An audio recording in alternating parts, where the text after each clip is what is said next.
የጌታ ቤተሰቦች ሰላም ለእናንተ ይሁን።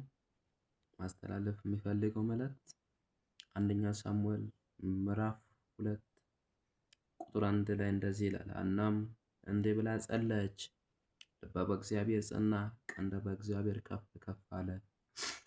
አፌ በጠላቶቼ ላይ ተከፈተ፣ በማዳኔ ደስ ብሎኛል።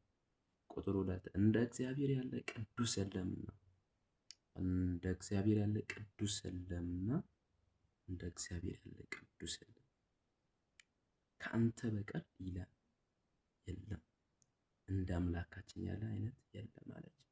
እና እግዚአብሔር ለሷ ጊዜ ካመጣ በኋላ በተሰጠው ልጁ እግዚአብሔር በሰጠው ልጁ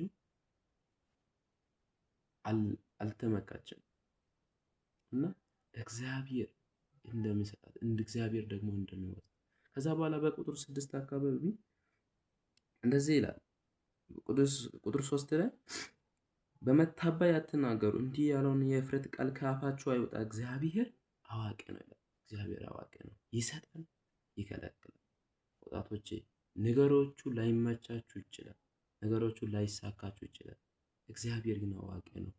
በማጣት ውስጥ ለእግዚአብሔር ምክንያት አለው። አትፍጥኑ፣ አትቸኩሉ። አብርሃምን አይጠቅምም እንኳን አቋራጩ መሄዱ አይጠቅምባችሁም። ወጣቶች ወዳለሁ።